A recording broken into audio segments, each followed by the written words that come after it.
We're here in the San Francisco Bay Model Visitor Center, where you have a chance to see the only operational hydraulic working model in the United States today. The primary purpose in building the model was to test the John Reber plan. John Reber wanted to dam the bay. He wanted to build 2 freshwater reservoirs by constructing 2 large dams, one where the Bay Bridge is and one where the San Rafael-Richmond Bridge is. After the construction of the Bay model from 54 to 57 and all the tests of his theory and his idea, it was summarily rejected. Fortunate for all of us, or we probably wouldn't have a San Francisco Bay today. After the construction of the model, it was used as a scientific operational research test facility from 1954 until January of 2000. Scientists could predict impacts on oil spills, major storms, but mostly the impact of man-made projects on any part of the shoreline. The San Francisco Bay model represents about 1,600 square miles of land and water resources, about 70 miles inland from the coast of California. The Pacific Ocean is built all on sand, but the entire rest of the model and the delta are built out of concrete slabs. There's about 286 of them. They're 12-foot squares. They weigh about 7 tons each, and they're all elevated about 30 to 38 inches up off of the floor.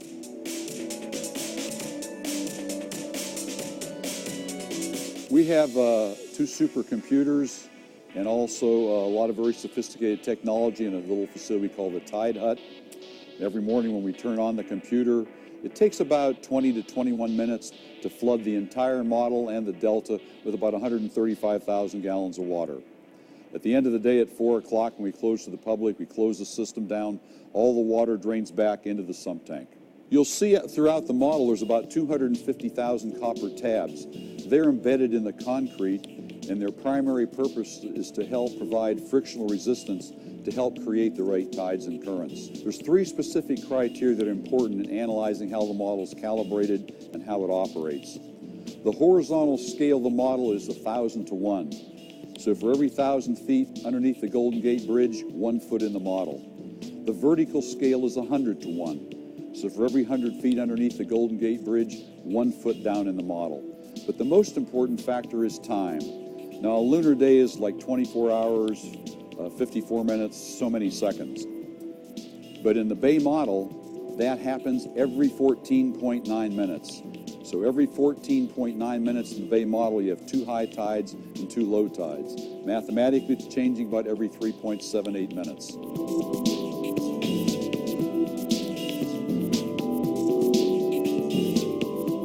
The area of the Bay model, what we call the San Francisco Bay Model Delta area, is that it represents about 1,600 square miles. It's about the size of the state of Rhode Island.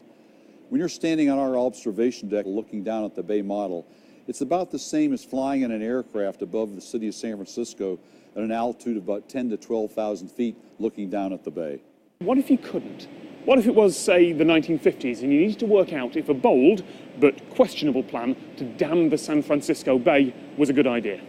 The answer is this: the US Army Corps of Engineers Bay model.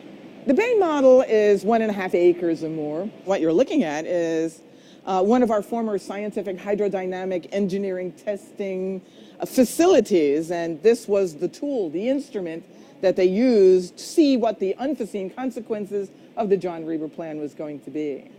In the 1940s and 50s, a man named John Reber had a plan to completely change the San Francisco Bay. Enormous dams would create freshwater lakes. There'd be brand new reclaimed land for industry and for air and naval bases.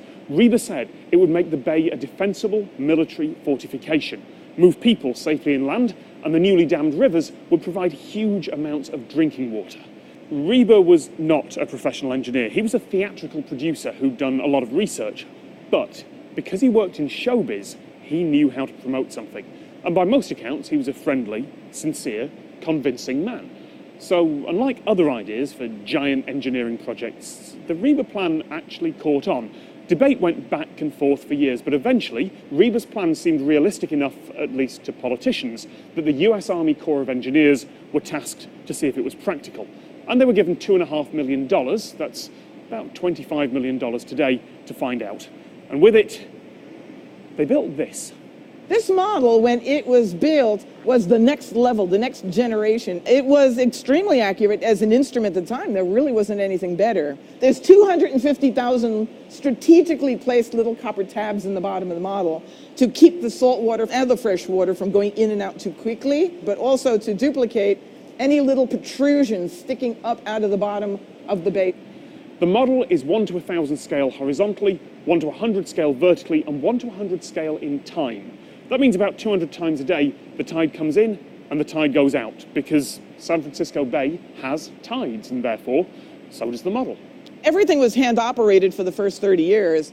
It took probably anywhere between 12 and 15 people to operate it. Sometimes there was as many as 60 people here at one time working on various different experiments, and everybody had to be totally in sync. It was like an orchestra. And the interns were out there in chairs, in lab coats, in the water, measuring the various different ebb and flow of the tide. It took 3 years for Reber's plan to be tested here, and in that time, Reber passed away. And for his supporters, the results from the model were devastating. It looked great on paper, convinced a lot of people, but when it was tested, they found that it was only good on paper. The end result was it failed on 99 different accounts. Wild and unpredictable, catastrophic flooding was just one of them. The dams wouldn't create lakes, they'd create evaporation ponds. The tide would create dangerous currents and waves. In short, not only would the Reber plan have been a disaster, it would have been $1 billion disaster. The ecosystem would have been devastated too, but it was the 50s, so no one was really thinking about that. The Corps of Engineers, their job done, figured the model would come in useful again someday. And it did, helping to test smaller and more practical schemes across the bay for decades. These days, of course, computers can do all that for a fraction of the time and the money, but it's still a good educational resource.